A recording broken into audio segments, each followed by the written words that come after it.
Bienvenidos a Pino Suárez 2, domicilio del diálogo, desde esta galería de presidentes de la Suprema Corte de Justicia de la Nación. Tenemos una ocasión muy especial, el honor de recibir al señor magistrado José Luis Castro Antonio, juzgador de la Audiencia Nacional de España, muy reconocido a nivel internacional y quien visita México a causa del curso de especialización en el sistema penal acusatorio que organiza justamente la Suprema Corte de Justicia de la Nación. El señor magistrado, miembro de la Audiencia Nacional Española, es uno de los ponentes en este curso tan importante de especialización para el Poder Judicial Federal y en general para los interesados en los temas jurídicos de la reforma penal que está en proceso en nuestro país.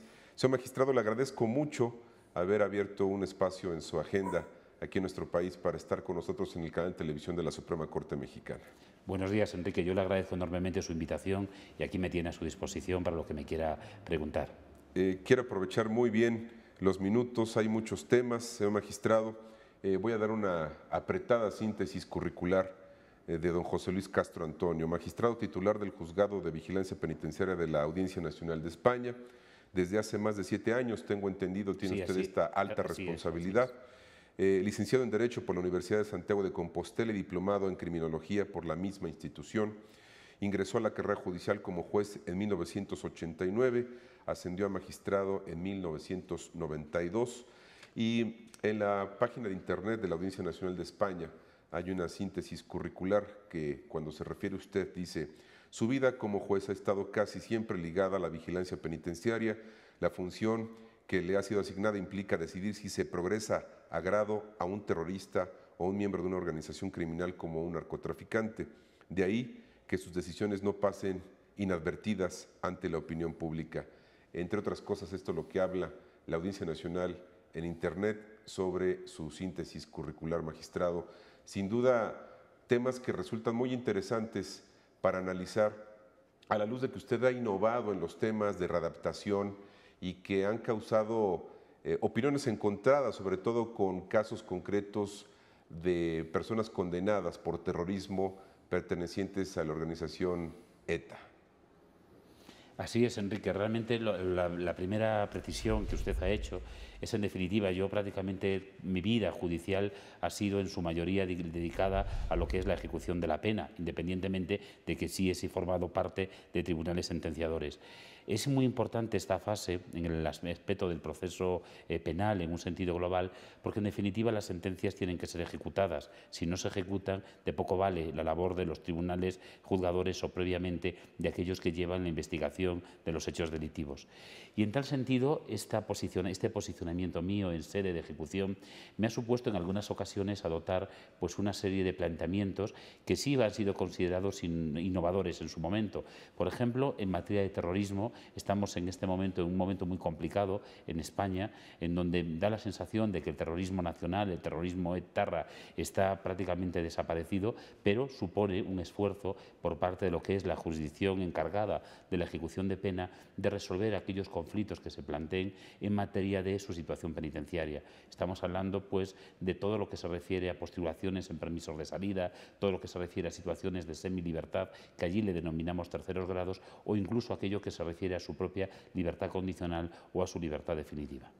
En el tema de ejecución de penas hay un aspecto fundamental que es el de la readaptación social, que es un principio sobre el que se ha escrito mucho en la literatura jurídica universal, en el que se han cifrado muchas tesis, muchas hipótesis, muchos estudios científicos, pero usted ha puesto particular interés en el tema de la readaptación dentro de la ejecución de la pena. Es el caso de algunos etarras que han tenido la concesión de salir algunos días de la parte donde están privados de su libertad para poder tener un mejor esquema de reinserción social. Esto ha causado polémica y mucho interés mediático en su país. Y a nosotros nos llama la atención porque en México realmente tenemos muchísimo que andar en el tema de readaptación social. Prácticamente en México no se realiza el ideal de la readaptación social.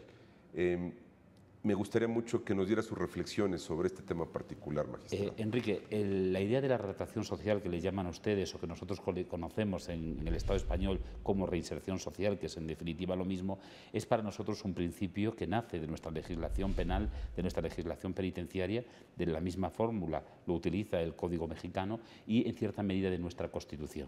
Toda persona que comete un hecho delictivo tiene que pagar, obviamente, una pena privativa de libertad o la pena que se le imponga, pero tiene derecho a que a través del sistema penitenciario se adecúen fórmulas para procurar que en el momento en que esta persona salga en libertad lo haga en unas condiciones distintas a aquellas en las que entró en prisión. Y si es posible, pues buscar fórmulas para que se evite en un futuro el hecho delictivo, y si ese hecho delictivo está ligado a situaciones específicas, consumo de tóxicos, temas de juego, ludopatía, enfermedades, delitos de actividad sexual, pues que esa idea de tratamiento se reproduzca con estas personas y en definitiva pues puedan salir, como he dicho, de forma no reinsertada, si se quiere, plenamente, pero sí en unas condiciones de incorporarse a la sociedad sin necesidad de volver al hecho delictivo. El caso del terrorismo etarra que usted me plantea y que yo quiero globalizar, no solo al terrorismo etarra, sino al terrorismo en un sentido genérico. Piense usted que España ha tenido, por desgracia, el 11 de marzo del 2004, un gran atentado producto del terrorismo yihadista, con lo cual lo que puntualicemos en relación del terrorismo de ETA sería extrapolable a otros tipos de terrorismo nacional o internacional.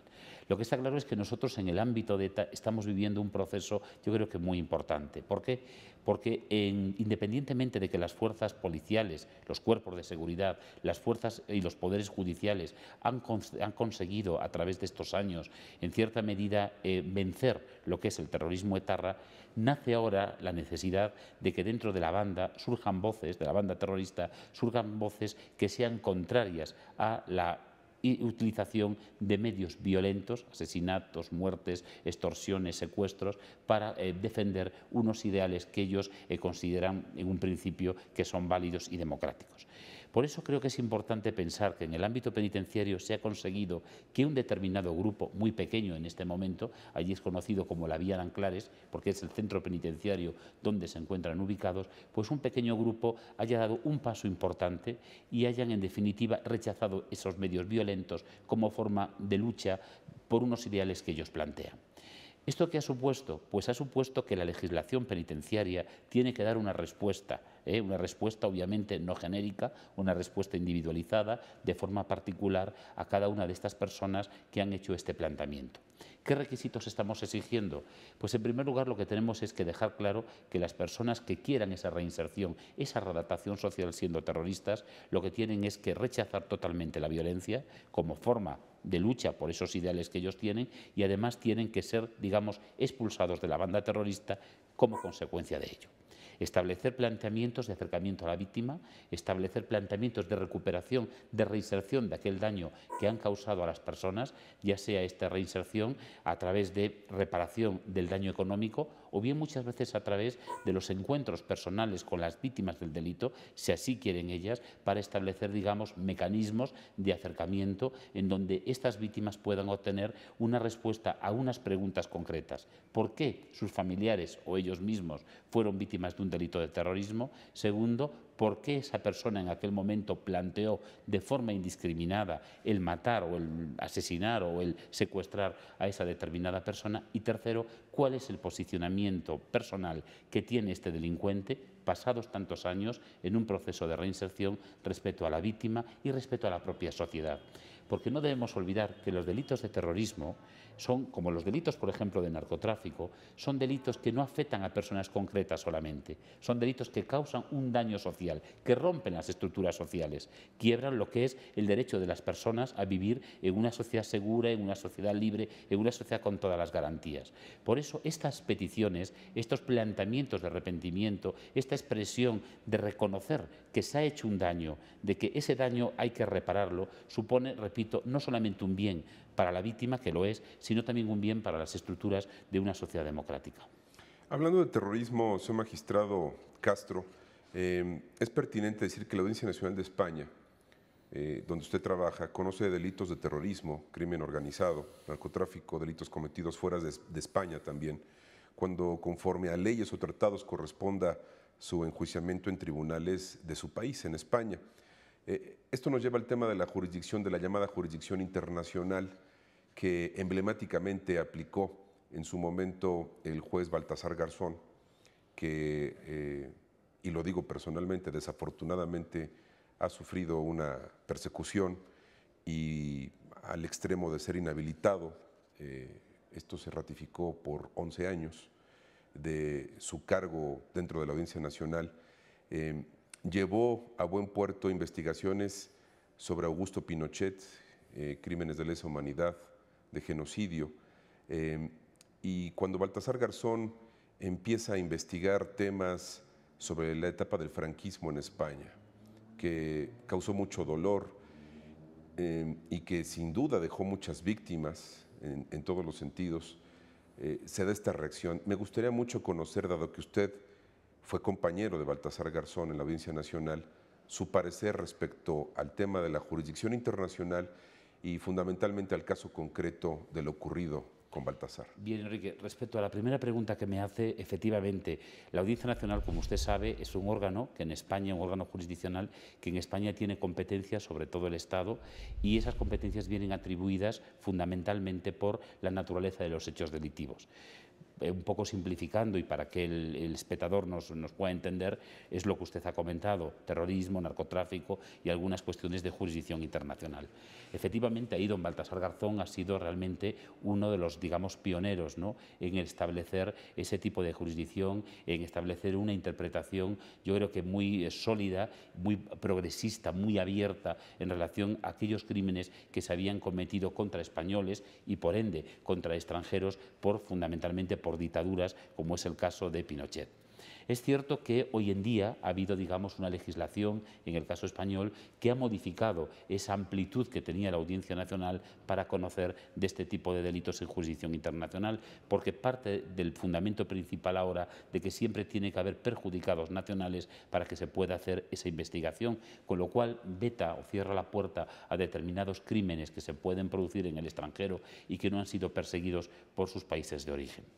En cuanto a la segunda pregunta que usted me plantea en relación al tema de don Baltasar Garzón, usted comprenderá que yo no puedo entrar en consideraciones sobre el hecho que se le ha imputado y sobre el que ha sido condenado, porque en definitiva ha sido el Tribunal Supremo de España el que ha celebrado ese juicio y ha puesto esa sentencia, sin perjuicio de que a él le quepan los recursos pertinentes. Pero sí le puedo decir, independientemente de este tema, que la figura de don Baltasar Garzón es una figura a la que la ciudadanía española le debe mucho.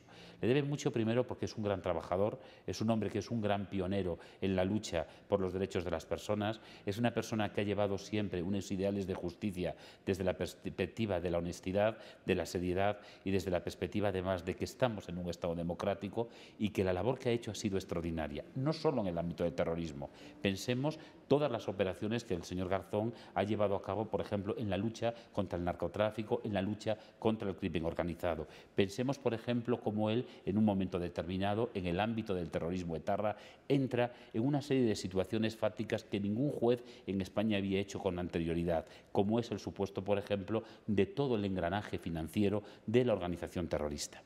En consecuencia, yo tengo que decirle que el magistrado Baltasar Garzón es un hombre totalmente honorable, es una persona íntegra, es una persona que ha hecho un trabajo extraordinario en el ámbito de la justicia y que, es cierto, ha recaído una sentencia condenatoria del Tribunal Supremo en un asunto muy concreto. Es un asunto que ha generado una gran discrepancia en el país entre los propios compañeros. No hay, digamos, una unanimidad en relación a lo que es el posicionamiento que los magistrados, compañeros, no digo el Tribunal Supremo, y la propia ciudadanía tenga al respecto, pero que en definitiva yo creo que la presencia del juez Baltasar Garzón en lo que es la jurisdicción española es sin duda alguna un hito, no solo en España. Hay que ver, pues digamos, la presencia internacional que tiene. Yo puedo contarle anécdotas, yo trabajo mucho en América Latina y yo recuerdo países en donde realmente la presencia de Baltasar Garzón y nombrar a Baltasar Garzón era un símbolo de igualdad, un símbolo de justicia, un símbolo de lucha, ¿no?, por los derechos humanos. Yo ojalá, le deseo lo mejor de todo corazón. Sé que en este momento se está planteando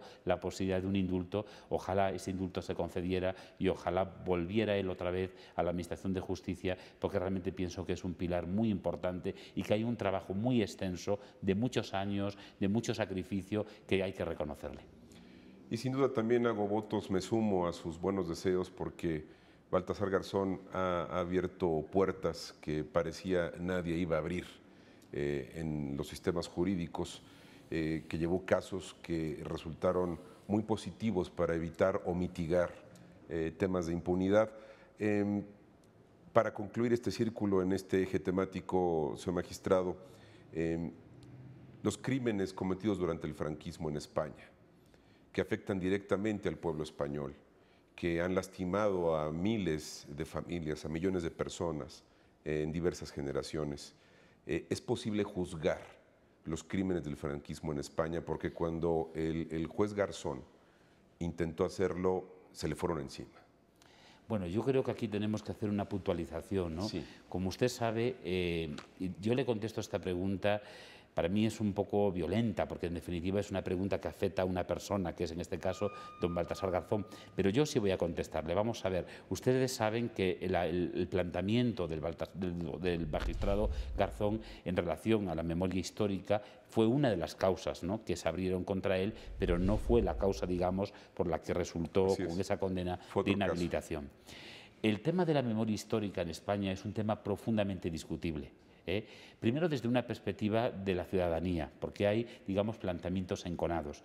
Si tuviera que adelantarle mi posicionamiento, y se lo hago, es decirle que realmente yo pienso que hay que hacer una justicia con aquellas personas que fueron perdedoras en la guerra civil. Porque en definitiva fueron personas represaliadas, fueron personas que tanto las que quedaron vivas como en su momento las que fallecieron no tuvieron quizá el reconocimiento que tuvieron los vencedores de la guerra. Porque el problema de la guerra no es vencerla.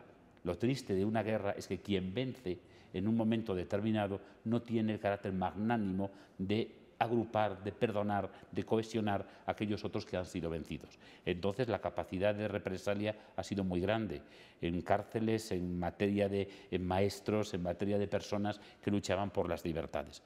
Por eso creo que es justo, totalmente justo, el recuperar la memoria de aquellas personas que en un momento determinado, tras la guerra civil, fueron realmente vilipendiadas, fueron preteridas, fueron olvidadas o masacradas por el régimen. Solo hay un dato objetivo. Piense usted que si usted viaja a España y entra usted en una iglesia o en un monumento, se encontrará una cruz con unas flechas en donde aparecen los caídos por la patria, que son siempre de los vencedores, del bando de los vencedores. ¿Dónde está el bando de los vencidos?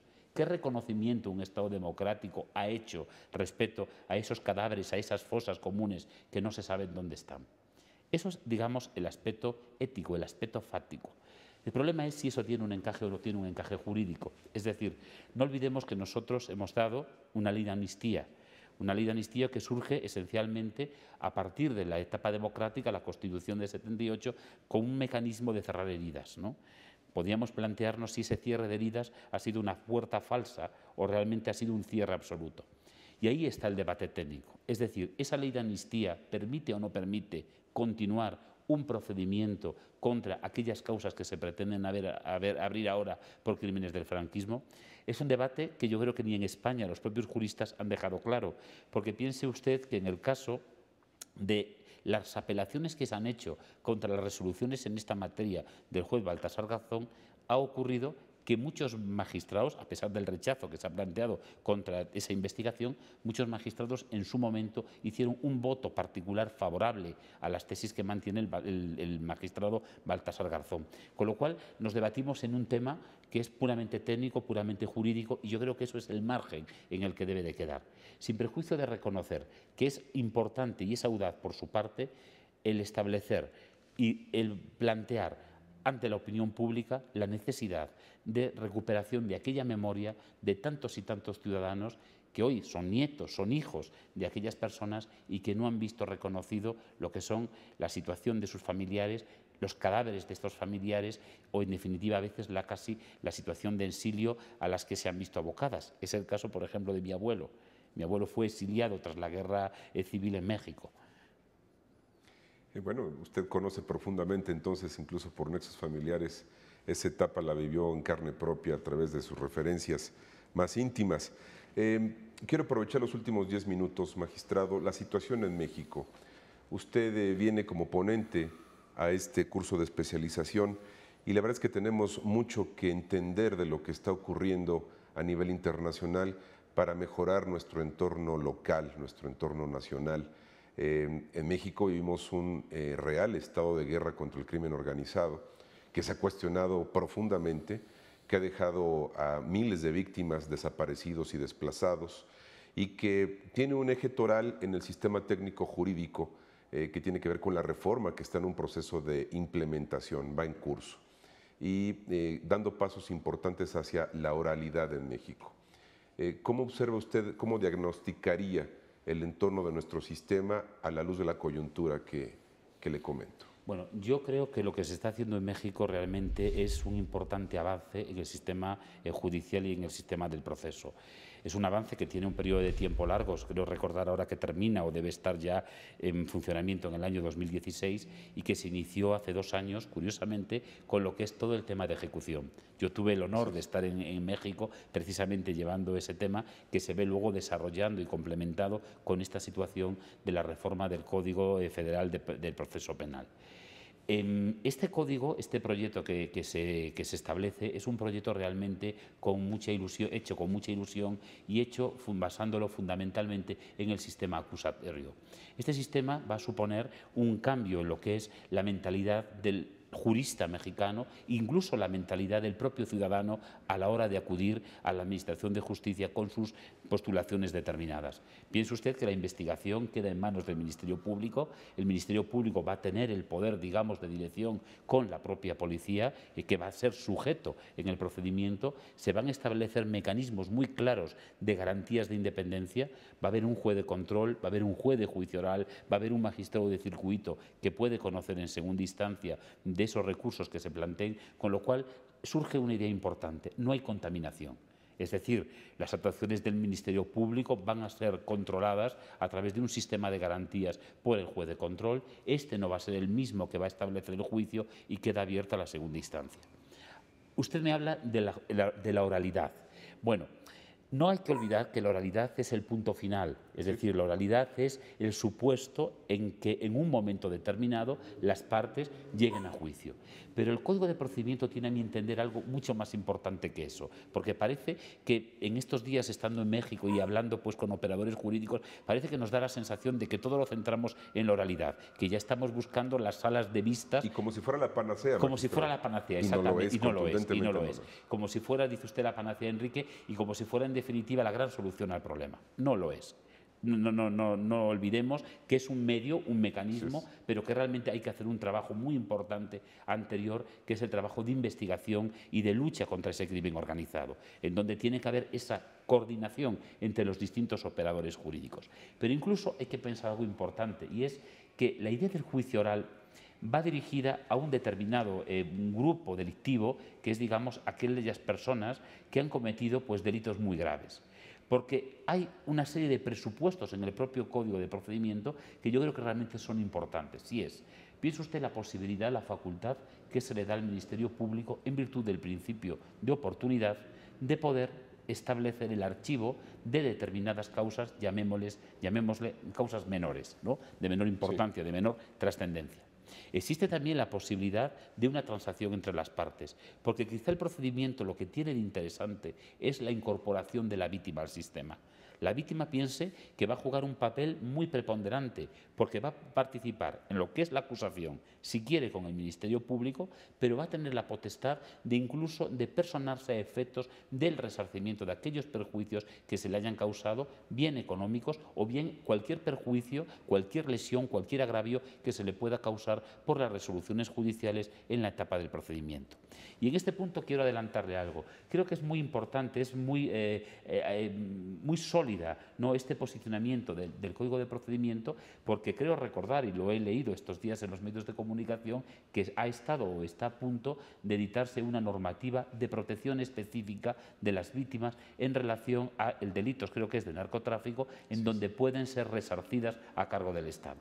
Entonces, cuando hablemos del Código de Procedimiento, es importante la oralidad, sin duda alguna, es muy importante. Pero como una etapa. Pero como una etapa del procedimiento. Hay etapas preparatorias que hay que pasar trabajar, que son muy importantes a efectos de la investigación criminal, sobre todo en materia de crimen organizado, que tienen que ser muy sólidas, que tienen que estar muy bien garantizadas, de forma que cuando lleguemos al plenario podamos obtener condenas consistentes y sin ningún tipo de resquicio. Paralelamente, lo que le comento, esa otra vía alternativa que genera una suerte de justicia restaurativa en donde cabe la reparación del daño a la víctima a través de mecanismos de acuerdo, y luego muy importante, que sienta la idea de la doble instancia, la posibilidad de que haya un órgano jerárquico superior que corrija aquellas interpretaciones, aquellos abusos, aquellas alteraciones de hechos, aquella falta de motivación en la sentencia dictada por el órgano judicial de primera instancia. Se percibe sin duda un sistema mucho más efectivo de la normativa que tenemos todavía en vigencia. Sin duda alguna,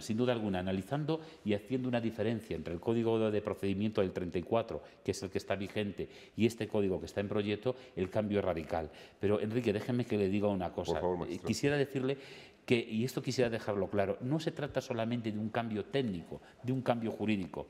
Se trata de un cambio, repito, que los operadores jurídicos tienen que tener de mentalidad. Nos acercamos a un sistema nuevo de procedimiento, un sistema nuevo en la forma de trabajar en la justicia. Y eso hay que explicarlo al operador y hay que explicarlo a la ciudadanía, sin perjuicio de considerar que las leyes no son la panacea, como usted muy bien decía. Las leyes tienen que nacer con una serie de medios. Por ejemplo, aquí se habla mucho en el Código de Procedimiento de la posibilidad de utilizar medios de grabación, sistemas de vídeo, en donde la segunda instancia pueda conocer de aquellas pruebas que se han practicado en primera a través precisamente de una suerte de principio de inmediación al poder revisarlas a través del vídeo. Todo eso significa un coste económico que hay que realizar y un esfuerzo muy importante. Pero ese esfuerzo, repito, y perdóname que sea un poco reiterativo en el tema, pero creo que es muy importante por la percepción que yo me he llevado estos días de México, ¿no? Que pensamos lo que usted dice, que esto va a ser la gran solución. No, esto hay que implementarlo, esto tendrá un tiempo de consolidación, un tiempo de desarrollo, un tiempo en que veremos a veces que los resultados no son tan celéricos, tan exitosos como se pretende, pero que es como se quisiera, pero que sin duda alguna, pues en el paso del tiempo, pues van a conducir pues a un resultado muy positivo, siempre y cuando pues se haya consolidado y hayamos cambiado pues esa mentalidad. Yo creo que se va por el buen camino. Lo único que deseo es que ojalá concluya este proyecto y como mucho en el 2016, si está en vigor, si está en ejecución, pues pueda reportar grandes éxitos, ¿no?, para lo que es la Administración de Justicia y para los ciudadanos mexicanos. Es muy valioso escuchar su punto de vista porque España nos lleva mucho a la delantera en estos temas y sin ser la panacea, sí implica un cambio cultural que incluso tiene que ir y permear desde las escuelas y facultades de Derecho. Hay un nuevo sistema que estudiar para los jóvenes que quieren convertirse en abogados. Hay un cambio cultural para los juzgadores, para los jueces y magistrados. Y es una etapa de consolidación que esperamos los mexicanos nos lleve a buen puerto para abatir los márgenes de impunidad que son enormes, magistrado. Es decir, tenemos 2 minutos y quiero ser muy breve. Usted, siendo un especialista en ejecución de sentencias, el tema de la impunidad nos lacera porque habiendo tanta impunidad, márgenes superiores al 90% medidos, pues jamás se llega a que el responsable de un ilícito pueda tan siquiera pisar un juzgado, un tribunal, para eventualmente ejecutarle una sentencia. Entonces es como el precedente, el presupuesto para tener un sistema más eficiente y abatir la impunidad. Enrique, me dice usted cosas interesantes. Primero, si me permite decirle que efectivamente hay que hacer una labor de concienciación primero a los operadores jurídicos. Habla usted de los estudiantes en la Facultad de Derecho, yo le hablo de los compañeros magistrados del Estado mexicano, con los cuales en este momento estamos cooperando, platicando precisamente en el curso con esa finalidad, ¿no? Yo creo que enriqueciéndonos un poco todos a través de la interactuación, ¿no?, de lo que son las distintas posibilidades que tiene este código. El tema de la impunidad realmente no creo que se vaya a resolver a través del código.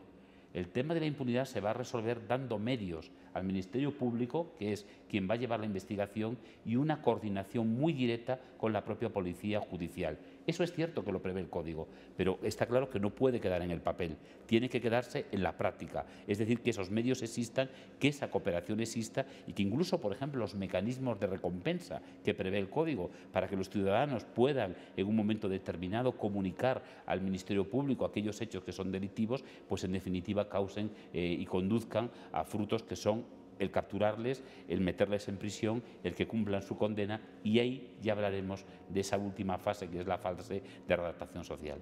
Magistrado, se nos ha agotado el programa, media hora. Le agradezco mucho su tiempo en esta visita a México. Queremos abrevar de todo lo que ustedes tienen que decir para los juzgadores mexicanos. El interés del Poder Judicial es manifiesto en este sentido para capacitar, para tener mayores elementos. De verdad le aprecio mucho estar con nosotros aquí en Pino Suárez II y tener el honor de recibir a un magistrado de la Audiencia Nacional Española. Enrique, yo se lo agradezco enormemente a usted. Ha sido un placer y un honor poder platicar y espero que, bueno, que esto haya sido pues, de su gusto y del gusto de nuestros espectadores. Muchas gracias. Agradezco mucho su generosidad, magistrado. También le agradezco a usted el favor de su atención al programa y lo invito a que siga en el canal judicial. Muchas gracias. Estimamos que sin una acusación por unos hechos que pudieran ser constitutivos de este delito, no podía la instancia condenar por reputación.